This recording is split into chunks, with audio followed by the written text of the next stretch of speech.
Bonjour, je m'appelle Thomas David, je suis chef du service des développements métiers à l'IGN, l'Institut national de l'information géographique et forestière, où j'encadre une centaine de développeurs. J'ai souhaité m'inscrire au cycle supérieur du numérique pour deux raisons principales. Pour rencontrer d'autres acteurs du numérique, que ce soit les personnes qui allaient faire la formation avec moi, ou les intervenants du public et du privé.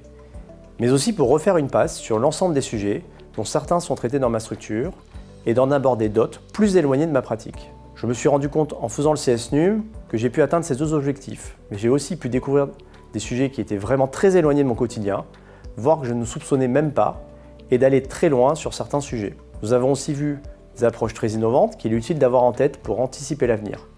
Par exemple, les techniques liées au quantique ou de stockage de données sur la dette sont des sujets que l'on commence à voir arriver, et même si ce ne sont pas des technologies qui vont être mises en place dans nos structures demain, ce sont des approches qui vont arriver d'ici 5 ou 10 ans. Le fait d'avoir pu échanger avec des chercheurs, des praticiens, et d'avoir une première idée de ce que ce type de technologie apporte, est extrêmement important de faire des bons choix et être en anticipation et pas uniquement en réaction.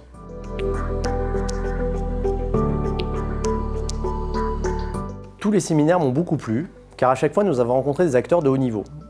Chaque séminaire était thématique, et on avait l'impression de traiter l'ensemble des questions qui pouvaient se poser sur un sujet donné. Évidemment, le déplacement à Copenhague était intéressant à plusieurs titres. Il a déjà permis de mieux se connaître avec les autres auditeurs et de rencontrer à la fois des acteurs privés et publics de l'écosystème danois, qui est extrêmement actif.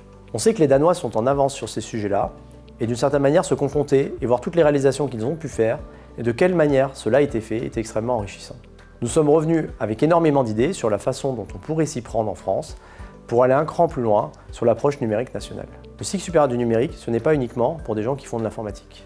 Le groupe auquel j'ai appartenu venait de plusieurs ministères, de plusieurs opérateurs, donc un groupe très hétérogène dans ses métiers et dans son approche numérique, et c'est cela qui était très enrichissant. Cela a donné lieu à des discussions intenses, que ce soit à l'intérieur du groupe ou avec les intervenants. Le cycle supérieur du numérique est accessible à tous, du moment qu'on a envie de progresser dans cette matière numérique, et que l'on souhaite se confronter à ces enjeux qui traversent aujourd'hui toute l'administration.